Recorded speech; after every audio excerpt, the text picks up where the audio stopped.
ఆధ్యాత్మిక వారధి యూట్యూబ్ ఛానల్కు స్వాగతం. నేను మీ బలరాం తల్లాప్రగడ. ఈరోజు సాయి తపోవనం అనబడే నిత్యపారాయణ గ్రంథంలో ప్రచురించబడిన భగవాన్ శ్రీ సత్యసాయిబాబా వారి దివ్య మహిమలను కొన్ని తెలుసుకుందాం. ఓం సాయిరామ్. ఆత్మహత్య చేసుకునే వ్యక్తిని రక్షించడం. కలకత్తాలో ఒక యువకుడు ఒక కంపెనీలో అకౌంటెంట్గా పనిచేస్తున్నాడు. అతని తల్లి స్వామి భక్తురాలు. అతనికి స్వామి మీద నమ్మకం లేదు. ఒకసారి ఆ కంపెనీలో అతడు కొంత ధనం దుర్వినియోగం చేశాడని అతనిపై అభియోగం వచ్చింది.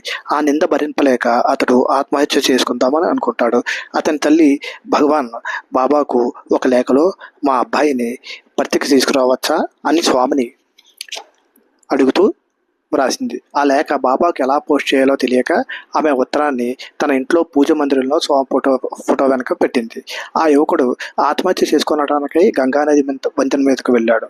అక్కడ నుంచి కిందకు గంగానదిలో దూకితే చాలా తేలికగా ప్రాణం తీసుకొని వచ్చని అతని అభిప్రాయం.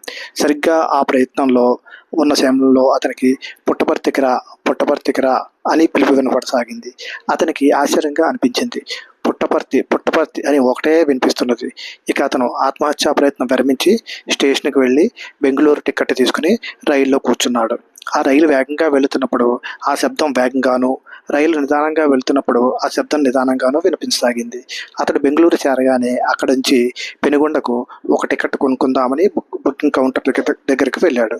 ఎవరైనా పెనుగొండకు టికెట్ అడిగితే వారు సత్యసాయిబాబా వారిని దర్శనం కోసమే వెళ్తుంటారని ఆ రైల్వే అధికారికి తెలుసు. అందువల్ల ఆ అధికారి ఆ వ్యక్తిని అడిగాడు, మీరు సత్యసాయిబాబా వారిని చూడడానికి వెళ్తున్నారా అని. అతడు అవునని చెప్పగా ఆ అధికారి బాబావారు ఇక్కడే వైట్ ఫీల్డ్లో ఉన్నారు అని చెప్పాడు. ఆ యువకుడు ఆలోచిస్తుండగా మరలా పుట్టపర్తి అంటూ చెవిలో మార్పు రావటం ఆరంభమైంది. అందువల్ల అతడు పెనుగొండకే టికెట్ ఇవ్వమని అడిగాడు. ఆ రోజుల్లో పెనుగొండ చేరి పుట్టపర్తికి కొన్ని మైళ్ళు నడవలసి ఉండేది.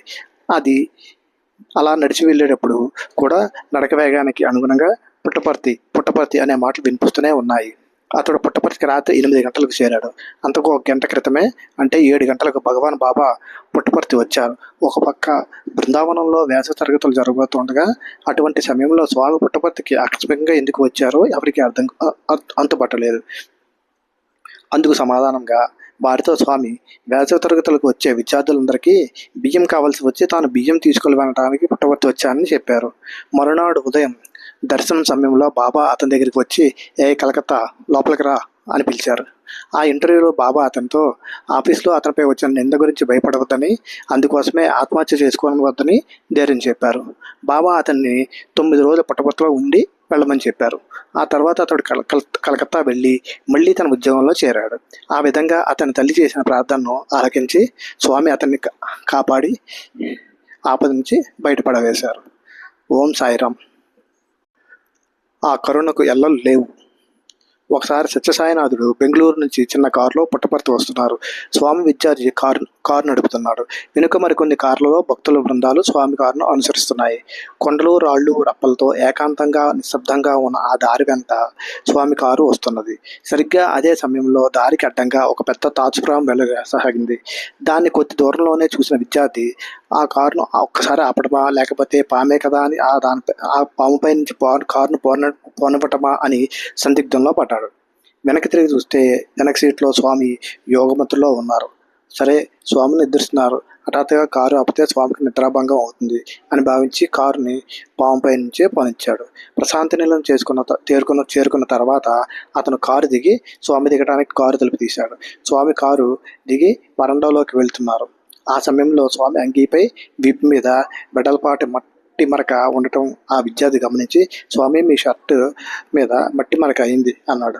అప్పుడు స్వామి, ఇందాక ఆ తాచుపామును రక్షించడం కోసం నేను ఆ టైర్ కిందకి వెళ్ళవలసి వచ్చింది అన్నారు. బాబా కరుణ అపారం, అనంతం. ఓం సాయిరామ్.